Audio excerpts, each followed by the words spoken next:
मिल्ला times में खुशामदीद। बिहार चुनाव के पहले फ़ेज़ के लिए वोटिंग हो चुकी है और दूसरे फ़ेज़ के लिए वोटिंग होगी 11 नवंबर को। और अब चुनाव प्रचार प्रसार भी ख़त्म हो चुका है, एक दिन बाकी रह गया है। और दूसरे फ़ेज़ में जिस इलाके पर सबसे ज़्यादा फोकस है, जिस इलाके में सबसे ज़्यादा पूरे हिंदुस्तान के लीडर्स आ रहे हैं, चुनावी कैंपेन चल रहा है, वो है सीमांचल। सभी लोगों का फोकस सीमांचल पर है कि इस मरतबा सीमांचल में किसको कितनी सीटें मिलेगी। ऑल इंडिया मजलिस इत्तेहादुल मुस्लिमीन के लिए भी सबसे बड़ा चैलेंज है सीमांचल के इलाके में पिछली मरतबा की 5 सीटों को बचा कर रखना, उससे ज़्यादा सीटों पर जीत हासिल करना और 5 सीटों में से कहीं पर भी लूज़ नहीं करना। उधर आरजेडी के लिए सबसे बड़ा चैलेंज ये बना हुआ है कि ऑल इंडिया मजलिस इत्तेहादुल मुस्लिमीन को उन तमाम जगहों पर शिकस्त से दोचार कर दिया जाए जहां पिछली मरतबा उन्होंने चुनाव जीत लिया था। यही कोशिश कांग्रेस भी कर रही है और तेजस्वी यादव, कांग्रेस के लीडर्स सिर्फ खुद यहां रैलियां नहीं कर रहे हैं बल्कि दूसरी पार्टियों के लीडर्स को भी यहां बुलाया जा रहा है, उनसे चुनावी कैंपेन कराया जा रहा है। इकरा हसन साहिबा सीमांचल में आती है और उन तमाम जगहों पर इकरा हसन ने जाकर रैलियां की जो ऑल इंडिया मजलिस इत्तेहादुल मुस्लिमीन का सीमांचल में मजबूत गढ़ और इलाका माना जाता है। ऐसे में जानना ज़रूरी है कि सीमांचल की मौजूदा सूरत हाल क्या है, सिचुएशन क्या है, किसकी कितनी पकड़ है। ऑल इंडिया मजलिस इत्तेहादुल मुस्लिमीन को 2020 के विधानसभा चुनाव में 5 सीटों पर जीत मिली थी। पहली उनकी सीट थी अमौर जहां से जीत मिली, दूसरी सीट कोचा धामन, तीसरी सीट बैसी, चौथी सीट बहादुरगंज और 5वीं सीट जोकीहाट। इस मरतबा एमआईएम को इन 5 सीटों पर जीत मिलेगी या नहीं मिलेगी, इन 5 सीटों के अलावा पर भी जीत मिलेगी या इन 5 सीटों में से भी कम पर जीत मिलेगी। कुछ लोग ये भी दावा कर रहे हैं कि मुमकिन है 2025 में एमआईएम का सफाया हो सकता है। उधर आरजेडी और कांग्रेस को कितनी सीटों पर जीत मिलेगी, खास तौर पर 4 सीटों पर सबसे ज़्यादा बहस हो रही है। वही 4 सीटें जहां से ऑल इंडिया मजलिस इत्तेहादुल मुस्लिमीन के उम्मीदवार को कामयाबी मिली, लेकिन उनके 4 एमएलएज ने एआईएमआईएम का दामन छोड़ दिया, आरजेडी को जाकर ज्वाइन कर लिया। उनमें से 3 को आरजेडी ने इस मरतबा टिकट भी नहीं दिया, एक को टिकट मिला शहनवाज आलम को, लेकिन उनकी सीट भी खतरे में पड़ी हुई है, मुश्किलों का सामना है। ये मेरी सैलरी है और ये हलाल शेयर मार्केट से कमाए हुए पैसे। 6 महीना पहले मैंने एक अकलमंदी की दिनार इन्वेस्टमेंट एकेडमी से शेयर मार्केट सीख लिया। एकेडमी वाले ट्रेनिंग भी देते हैं और इन्वेस्टमेंट के लिए कंपनीज के नाम भी देते हैं। मैं शेयर मार्केट से अच्छी साइड इनकम कमा लेता हूँ। अगर आप भी साइड इनकम कमाना चाहते हैं तो नीचे दिए गए व्हाट्सएप नंबर पर ज्वाइन लिखकर भेज दीजिए। वैसे अगर जायज़ा लिया जाए, देखा जाए तो सीमांचल के इलाके में कुल 24 सीटें हैं जहां मुसलमानों के वोट से फैसला होता है, किसी की हार का, किसी की जीत का। और इनमें तकरीबन 15-16 विधानसभा के असम्बली हल्के ऐसे हैं जहां मुसलमानों का वोट 50% से ज़्यादा है और मुसलमानों का वोट ही फैसला करता है कौन एमएलए बनेगा, नहीं एमएलए बनेगा। और उमूमन इन हल्कों में, इन जगहों पर कोई मुसलमान ही एमएलए बनता है, मुसलमानों के अलावा कोई एमएलए नहीं बन पाता है।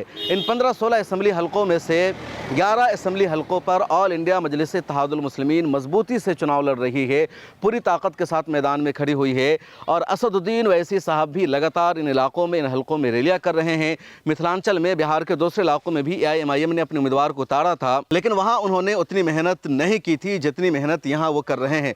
तो आइए मैं आपको तफसील से बताता हूं कि एआईएमआईएम सीमांचल की किन किन सीटों पर मजबूती से चुनाव लड़ रही है और किन सीटों पर एआईएमआईएम की जीत हो सकती है और किन पर जीत नहीं हो सकती है। वहां का जो पूरा चुनावी माहौल है वो क्या है, क्योंकि पिछले 10-12 दिनों से मैं लगातार सीमांचल में मौजूद हूं और मुझे अपनी तारीफ यहां पर करनी चाहिए कि पिछले 6-7 सालों में मैंने सीमांचल के 4 इलेक्शन को कवर किया है। 2019 के लोकसभा इलेक्शन को, 2020 के विधानसभा इलेक्शन को, फिर 2024 के लोकसभा इलेक्शन को और ये 2025 का विधानसभा इलेक्शन है। तो इन चारों चुनाव में मैं कंटिन्यू सीमांचल आता रहा हूँ, यहाँ देखता रहा हूँ, यहाँ के लोगों से मिलता रहा हूँ, यहाँ के मसाइल का मुझे अंदाज़ा है और लगातार यहाँ के मसाइल के बारे में भी मैंने आपको बताया है, यहाँ की इशूज़ क्या है, मसाइल क्या है और यहाँ के लोगों का सियासी शऊर कितना बदला है। तो मैं गाड़ी में बैठता हूँ और पूरी 11 विधानसभा सीट की आपको डिटेल्स बताता हूँ कि कहाँ किसको कितनी सीटों पर जीत मिलने वाली है और किसकी लड़ाई मुश्किल हो रही है। अख्तरुल ईमान की क्या सूरत हाल है, आदिल हसन आज़ाद की क्या सूरत हाल है। इसी तरह ये भी बताएंगे कि तौसीफ़ आलम को जीत मिलेगी या नहीं, कोचा धामन का क्या मामला है जिस सीट की बहुत ज़्यादा चर्चा हो रही है। तो आइए मैं आपको बताता हूँ और पूरी वीडियो ज़रूर देखिए। मिल्ला टाइम्स की आप सब्सक्रिप्शन ले लीजिए अगर आपने अभी तक मिल्ला टाइम्स की सब्सक्रिप्शन नहीं ले रखी है। तो सीमांचल में ऑल इंडिया मजलिस इत्तेहादुल मुस्लिमीन के लिए सबसे अहम सीट और सबसे अहम इलाका है अमौर का, जहाँ से अख्तरुल ईमान को 2020 में जीत मिली। वो AIMIM के बिहार में सदर भी हैं और उनकी सीट पर सबसे ज़्यादा फोकस है। और सवाल यह है कि क्या अख्तरुल ईमान दोबारा अमौर से जीत पाएंगे या जीत नहीं पाएंगे। मैं अमौर गया था, उनका मैंने इंटरव्यू भी किया और भी लोगों से बातचीत की। पहले जान लीजिए कि अख्तरुल ईमान के मुकाबले में कांग्रेस ने वहाँ से जलील मस्तान को टिकट दे रखा है। जलील मस्तान तकरीबन 6 मरतबा MLA रह चुके हैं, वो मिनिस्टर भी रह चुके हैं सरकार में, और पिछली मरतबा उनको अख्तरुल ईमान नहीं हराया था और दोबारा कांग्रेस ने जलील मस्तान को ही टिकट दिया। उसके बाद जनता दल यूनाइटेड ने वहाँ से अपना उम्मीदवार बना रखा है सबा जफर को, जो कभी बीजेपी में थी, अभी JDU में है। उन्होंने बीजेपी को रिज़ाइन किया और जनता दल यूनाइटेड को ज्वाइन करके वो चुनाव लड़ रहे हैं। अब अमौर में अख्तरुल ईमान की लड़ाई जलील मस्तान से नहीं है, बल्कि अख्तरुल ईमान की लड़ाई है सबा जफर से। जलील मस्तान तकरीबन 30-35 सालों तक वहाँ के MLA रहे, लेकिन वहाँ उन्होंने कोई डेवलपमेंट का काम नहीं कराया, कोई विकास का काम नहीं कराया। वहाँ उन्होंने लोगों का सियासी शऊर पनपने नहीं दिया। ग्राउंड पर मुझे लोगों ने बताया कि जलील मस्तान से अगर कोई सवाल करता था कि पुल क्यों नहीं बना, तो जलील मस्तान का जवाब होता था कि अगर ये ओवरब्रिज बन गया, पुल बन गया, तो बंगाल से डाकू आ जाएंगे, चोर आ जाएंगे और वो चोरी करके सामान ले जाएंगे। अगर नौजवान लड़के सवाल करते थे कि आप विधायक हैं और आपने यहाँ पर ये रास्ता क्यों नहीं बनाया, पुल नहीं बनाया, और उनसे कहा जाता था कि तू किसका बेटा है, तुम कौन हो, तुम्हारी औकात और हिम्मत कैसे हुई हमसे सवाल करने की। इस तरह के मसाइल रहे हैं। लेकिन अब वहाँ काम हुआ है। अख्तरुल ईमान ने तकरीबन 2-3 ऐसा पुल बनाया है जहाँ आज़ादी के बाद से अब तक पुल नहीं बन सका था। 10 किलोमीटर का जो रास्ता होता था वो लोगों को तय करने में तकरीबन पूरा दिन लग जाता था, या 80 किलोमीटर लग जाता था, 90 किलोमीटर तय करके जाना पड़ता था सिर्फ 10 किलोमीटर का रास्ता तय करने में। तो इस तरह की सूरत हाल है अमौर की। अब अमौर में जो लड़ाई हो रही है वो बिरादरीवाद की, यानी शुरजापुरी वर्सेस कुल्हियापुरी लड़ाई हो चुकी है। अख्तरुल ईमान शुरजापुरी से आते हैं और सबा जफर कुल्हिया से है। अख्तरुल ईमान के ख़िलाफ़ जो मुद्दा है अमौर में वो भी 2 है कि वो अख्तरुल ईमान बाहरी है, यानी वो यहाँ से ताल्लुक़ नहीं रखते, यानी कोचाधामन विधानसभा से है। हालांकि अमौर के लोगों ने ही इसको रिजेक्ट दिया। लोगों ने कहा कि ऐसा कैसे हो सकता है, वो तो हमारे इलाके से ताल्लुक़ रखते हैं, हमारे ज़िला से ताल्लुक़ रखते हैं, यही एरिया है। और अगर ये बुनियाद बनाई जाए कि कोई दूसरे विधानसभा में आकर चुनाव लड़ रहा है, तो फिर सीमांचल के बिहार के लोग दुनिया भर में जाकर काम करते हैं, हैदराबाद में घूमते हैं, मुंबई में रहते हैं, मुल्क के हर इलाके और ख़ित्ते में काम करते हैं। तो अगर उनको वहाँ से निकाल दिया जाए, बाहर कर दिया जाए और कहा जाए कि यहीं के लोग सिर्फ काम करेंगे, तो फिर किस तरह यहाँ के लोगों को मसाइल का सामना करना पड़ेगा, ऐसा वहाँ के लोगों का कहना है। अब अख्तरुल ईमान ने पिछले 5 सालों में काम कराया है, उनका वर्क अच्छा है। उन्होंने बाज़ाब्ता अपनी रिपोर्ट कार्ड जारी की है, एक बुकलेट उन्होंने शाये किया जिसमें बताया कि उन्होंने किस तरह काम किया। तो अख्तरुल ईमान के खिलाफ कोई विकास का मुद्दा नहीं है। ये नहीं कहा जा सकता कि उन्होंने 5 सालों में काम नहीं कराया, बल्कि उधर 35 सालों का काम और इनका 5 सालों का काम भारी पड़ रहा है 35 सालों के काम पर, 30 सालों के काम पर। अब अमौर में हो चुका है बिरादरीवाद। सबा जफर आते हैं कुल्हिया बिरादरी से और अख्तरुल ईमान शुरजापुरी से। तो जो कुल्हिया बिरादरी के लोग हैं वो कह रहे हैं कि सबा जफर को वोट करेंगे, भले ही वो जनता दल यूनाइटेड का उम्मीदवार हो। हालांकि सभी लोग नहीं, कुछ लोग कुल्हिया बिरादरी के हैं। जलील मस्तान को टिकट देने से नाराज़ है, बल्कि मैं मानता हूं कि अगर कांग्रेस जलील मस्तान के अलावा किसी नौजवान उम्मीदवार को टिकट दी होती, कोई दूसरा लीडर वहां होता कांग्रेस का उम्मीदवार, तो फिर वो अच्छी तरह फाइट दे सकता था अख्तरुल ईमान को। लेकिन जलील मस्तान बिल्कुल ज़ईफ़ हो चुके हैं, उनको मुकम्मल तौर पर एक तरह से होश भी नहीं रहता, कई मरतबा कुछ भी बोल जाते हैं। कई सारे उनकी वीडियोस वायरल हुई कि किस तरह वो चल रहे हैं, बातें कर रहे हैं। तो लोग नाराज़ है कि जलील मस्तान को क्यों टिकट दिया गया, जो टिकट को डिज़र्व नहीं करता। तो ये गुस्सा है और इसी वजह से अख्तरुल ईमान के लिए अमौर में रास्ता बहुत ज़्यादा आसान हो चुका है। उसके बाद बातचीत करते हैं कोचाधामन की। कोचाधामन भी बहुत हॉट सीट बनी हुई है और हॉट सीट इस वजह से है क्योंकि पिछली मरतबा AIMIM के इजहार असफ़ी को वहाँ से जीत मिली थी और शानदार जीत मिली इजहार असफ़ी को, और उनके मुकाबले में जितने उम्मीदवार थे उन सबको हार का सामना करना पड़ा। अब इजहार असफ़ी ने बीच में RJD को ज्वाइन कर लिया। उधर मास्टर मुजाहिद जनता दल यूनाइटेड के बहुत अहम लीडर थे, उन्होंने भी JDU को छोड़कर RJD को ज्वाइन कर लिया। RJD ने क्या किया कि इजहार असफ़ी को टिकट देने की जगह मास्टर मुजाहिद को टिकट दे दिया। इधर AIMIM ने वहाँ से अपना उम्मीदवार बनाया सरवर आलम को, और सरवर आलम के अलावा वहाँ बीजेपी ने भी अपना उम्मीदवार खड़ा कर रखा है और बीजेपी के उम्मीदवार है वेना देवी। तो 3-4 लोग हैं जिनके बीच में लड़ाई है। यहाँ BSP का भी उम्मीदवार है, जनसुराज का भी मुसलमान उम्मीदवार है जिसका नाम है अबू अफ़ान फ़ारूकी। लेकिन अब कोचाधामन में AIMIM का पलड़ा भारी नज़र आ रहा है। दरअसल मास्टर मुजाहिद जेडीयू को छोड़कर आरजेडी में आए हैं और आरजेडी का ग्राउंड वहां पर तैयार कर रखा था इजहार असफी ने, लेकिन इजहार असफी ने आरजेडी को छोड़कर बीच में एआईएमआईएम को ज्वाइन कर लिया। आपने वीडियो देखी होगी कि असदुद्दीन ओवैसी जाकर उनसे मुलाकात कर रहे हैं, बातचीत कर रहे हैं और इस बातचीत का असर ये हुआ कि इजहार असफी के साथ आरजेडी का जो पूरा कैडर था उसने एआईएमआईएम को ज्वाइन कर लिया और अब एआईएमआईएम का पलड़ा बहुत ज़्यादा भारी हो चुका है। अब आरजेडी और एआईएमआईएम दोनों के लिए नाक का मसला बना हुआ है कोचाधामन का एरिया। एआईएमआईएम चाहती है कि वो आरजेडी के उम्मीदवार मास्टर मुजाहिद आलम को हरा दे ताकि पता चले कि यहाँ के लोगों ने जिस तरह पिछली मरतबा असदुद्दीन ओवैसी के नाम पर वोट किया था उसी तरह इस मरतबा भी वोट किया है और आरजेडी के लिए यहाँ कोई जगह नहीं है। उधर आरजेडी हराना चाहती ताकि मैसेज जाए कि एआईएमआईएम की ग्राउंड पर पकड़ नहीं है और आरजेडी यहाँ चुनाव जीतना चाहती है, इसलिए इकरा हसन को लाया गया, दूसरे लोगों ने रैलियाँ की, लेकिन ग्राउंड रियलिटी अभी भी यही है कि एआईएमआईएम का सरवर आलम का पलड़ा भारी है और इजहार असफी के सपोर्ट करने की वजह से आरजेडी को यहां बहुत महंगा पड़ रहा है।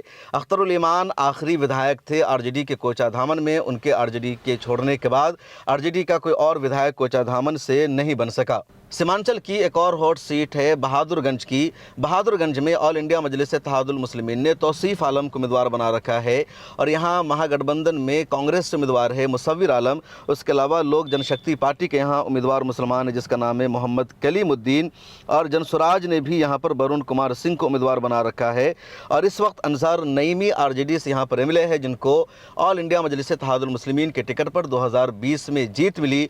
उनकी जीत के बाद उन्होंने आरजेडी को ज्वाइन कर लिया और एआईएमआईएम यहाँ पर किसको उम्मीदवार बनाती फैसला नहीं था। इसी बीच में कांग्रेस से कई मरतबा एमएलए रहे तौसीफ आलम ने ऑल इंडिया मजलिस इत्तेहादुल मुस्लिमीन को ज्वाइन कर लिया और उनके ज्वाइन करते ही एआईएमआईएम ने बाज़ाब्ता ऐलान कर दिया कि तौसीफ आलम को उम्मीदवार बनाया जाएगा बहादुरगंज से। अब हैदराबाद की पूरी टीम बहादुरगंज में मौजूद है, वो तौसीफ आलम को जिताना चाहती है। उधर कांग्रेस ने मुसव्विर आलम को टिकट दिया। मुसव्विर आलम एआईएमआईएम में भी रह चुके हैं, बीच में उन्होंने जनसुराज ज्वाइन किया, आरजेडी में भी वो रह चुके हैं और अब उन्होंने कांग्रेस को ज्वाइन किया और अचानक कांग्रेस से उनको टिकट भी मिल गया।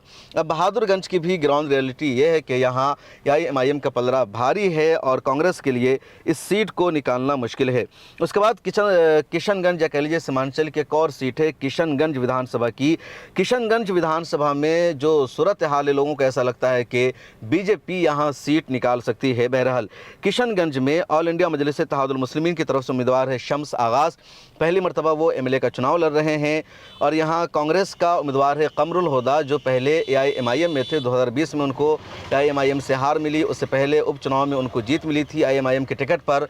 और अगर किसी शख्स ने सीमांचल में मजलिस इत्तेहादुल मुस्लिमीन का खाता खोला था तो वो कमरुल हुदा है, लेकिन बीच में उन्होंने भी एआईएमआईएम को छोड़ दिया, कांग्रेस को ज्वाइन कर लिया, कांग्रेस ने उन्हें अपना उम्मीदवार बना दिया और सिटिंग एमएलए कांग्रेस के हैं यहाँ इजहार हुसैन, कांग्रेस ने उनको टिकट नहीं दिया। इधर शिवती सिंह है जो बीजेपी से यहाँ उम्मीदवार है, 3-4 मरतबा वो चुनाव हार चुकी है लेकिन फिर बीजेपी ने उनको ही उम्मीदवार बनाया। अब जो ग्राउंड रियलिटी है, ग्राउंड पर जो लड़ाई देखी जा रही है वो ये कि एआईएमआईएम में और कांग्रेस के लीडर में किशनगंज में ज़बरदस्त लड़ाई है, कांटे की टक्कर है, कौन हारेगा कौन जीतेगा फैसला करना मुश्किल है। लेकिन किशनगंज असेंबली में तकरीबन 30% हिंदू वोट भी है। कुछ लोगों का यह भी मानना है कि अगर वोट बटा आपस में तो बीजेपी उम्मीदवार की भी जीत हो सकती है। मुमकिन है किशनगंज में एक बार जीत मिल चुकी है एमआईएम को और ये सीट भी निकल जाए क्योंकि शम्स आगाज़ भी मजबूत उम्मीदवार हैं, कोई हल्के फुल्के वो वहाँ के उम्मीदवार नहीं है। उसके बाद एक और सीट है ठाकुरगंज की। ठाकुरगंज में ऑल इंडिया मजलिस इत्तेहादुल मुस्लिमीन ने गुलाम हसनैन को उम्मीदवार बनाया है। आरजेडी से यहाँ उम्मीदवार है सऊद आलम जो सिटिंग एमएलए है और 2020 में भी उनको आरजेडी के टिकट पर जीत मिली थी। उसके अलावा जनता दल यूनाइटेड ने यहाँ से गोपाल अग्रवाल को उम्मीदवार बना रखा है, पिछली मरतबा नौशाद साहब यहाँ से उम्मीदवार थे। और ठाकुरगंज विधानसभा सीट पर जो एआईएमआईएम है उनकी पकड़ ज़्यादा मजबूत नहीं दिख रही है।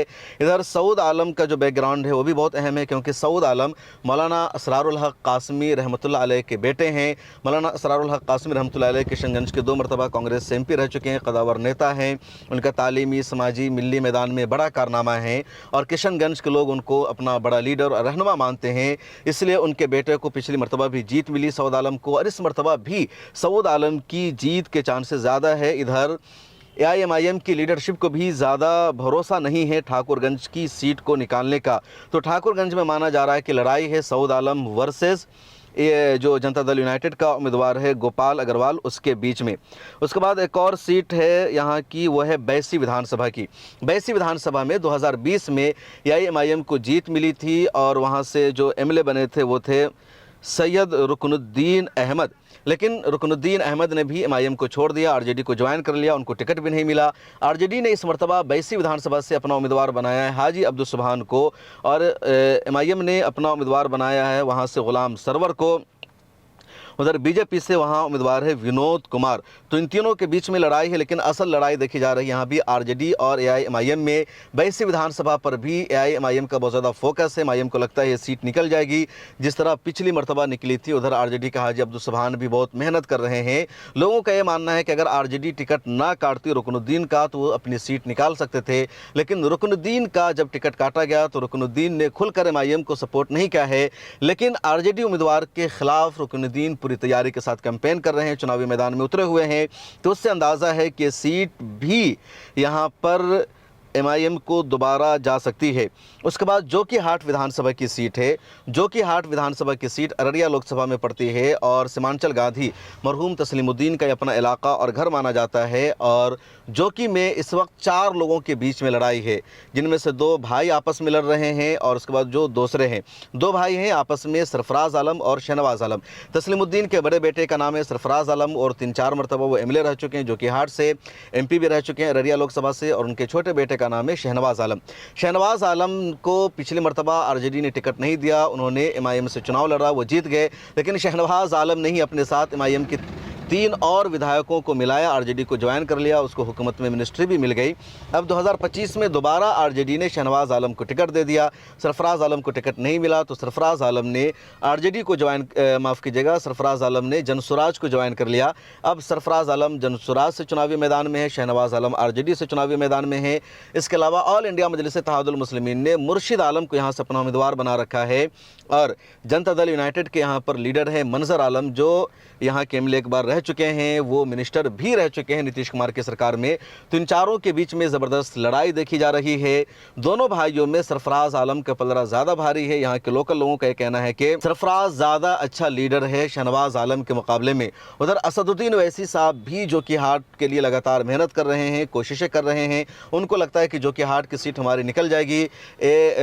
असदुद्दीन ओवैसी की तरफ से, एमआईएम के लीडरों की तरफ से बार बार कहा गया कि हमने 3 लीडरों को मिट्टी में मिला दिया है, उनका सियासी कैरियर ख़त्म कर दिया, और जो चौथा बचा हुआ उसका भी ख़त्म हो जाएगा। वो कैसे, उसको समझ लीजिए कि जिन 4 ने एमआईएम को छोड़ा था उनमें से 3 का आरजेडी ने टिकट काट दिया, किसी को टिकट नहीं मिला, और उन तीनों का सियासी कैरियर अब ख़तरे में है। इजहार रस्फी अब अपने बेटे को चुनावी मैदान में उतार रहे हैं।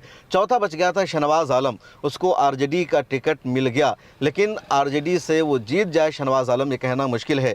अब अगर जोकीहाट सीट एमआईएम जीत जाती है तो एमआईएम की एक बड़ी कामयाबी होगी कि पिछली मरतबा की सीट भी वो जीत चुकी है। और अगर एमआईएम नहीं जीतती है लेकिन शहनवाज आलम की हार हो जाती है, तब भी मजलिस इसको अपनी कामयाबी बताएगी। और मेरा अगर आप अंदाज़ा पूछे तो जोकीहाट में सरफराज आलम ज़्यादा मजबूत है। वहाँ के लोग सरफराज आलम को एक तरह से अपना लीडर मान रहे हैं। अगर सरफराज आलम जनसुराज से चुनाव ना लड़कर इंडिपेंडेंट चुनाव लड़ते या एमआईएम से चुनाव लड़ते तो उनकी जीत अभी से 100% यकीनी थी। उसके बाद कस्बा विधानसभा की बात कर लेते हैं। कस्बा विधानसभा पूर्णिया में आता है और यहाँ से एमआईएम ने शहनवाज आलम को अपना उम्मीदवार बना रखा है। कांग्रेस से यहाँ मोहम्मद इरफान आलम उम्मीदवार है और लोक जनशक्ति पार्टी यानी एनडीए गठबंधन से हैं नीतीश कुमार सिंह उम्मीदवार। उसके अलावा बीएसपी ने एक मुसलमान को उम्मीदवार बना रखा है। जनसुराज से भी मुसलमान उम्मीदवार है, लेकिन यहाँ भी लड़ाई है कांग्रेस वर्सेस एआईएमआईएम के उम्मीदवार में। और मोहम्मद इरफान आलम बहुत मजबूत उम्मीदवार हैं, लेकिन यहाँ भी एमआईएम पूरी ताकत से चुनाव लड़ रही है। लेकिन इस सीट के बारे में अभी कुछ कहना मुश्किल है कि किसकी जीत हो सकती है। उसके बाद बलरामपुर विधानसभा की बात कर लेते हैं।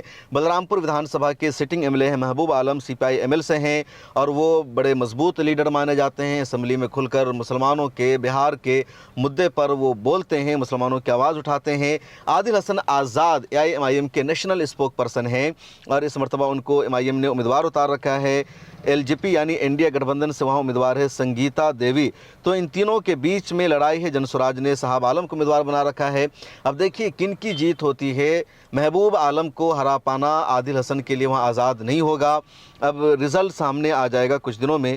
पूर्णिया की एक और विधानसभा सीट है पारनपुर। पारनपुर में आरजेडी ने इशरत परवीन को उम्मीदवार बना रखा। यहीं से पहले तौकीर आलम को टिकट मिला था, बाद में उनका टिकट कहीं और शिफ्ट किया गया। एआईएमआईएम ने यहां से मोहम्मद आफ्ताब आलम को उम्मीदवार बना रखा है और जनसुराज ने भी कुणाल निषाद को, या दूसरे लोग उम्मीदवार है। बीजेपी का भी यहाँ उम्मीदवार मौजूद है।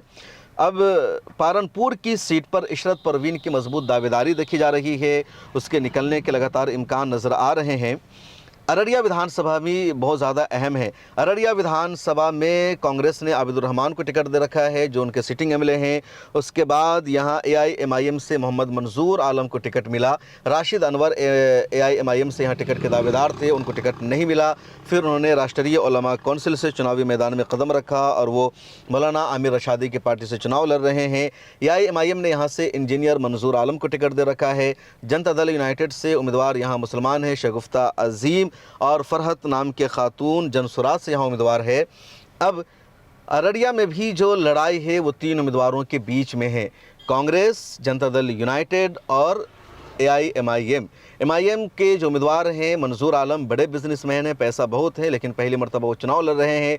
वो कांग्रेस से टिकट लेना चाहते थे, उनको कांग्रेस का टिकट नहीं मिला, तब उन्होंने एआईएमआईएम का टिकट हासिल किया। कांग्रेस ने जिस उम्मीदवार को टिकट दिया सिटिंग एमएलए को, लोगों में नाराजगी है, गुस्सा है, लोग नहीं चाहते थे कि उसको टिकट मिले, किसी और को मिलना चाहिए था। अररिया में अंदाजा ये लग रहा है कि एक मरतबा फिर कांग्रेस अपनी सीट निकाल सकती है, हालांकि एमआईएम पूरी तैयारी कर रही है। अब जरा सा ये समझ लेते हैं कि 11-12 सीटों का मैंने तफसील से तज्जिया पेश किया, बताया कि कहां पर कौन उम्मीदवार है, किसकी क्या पोजीशन है।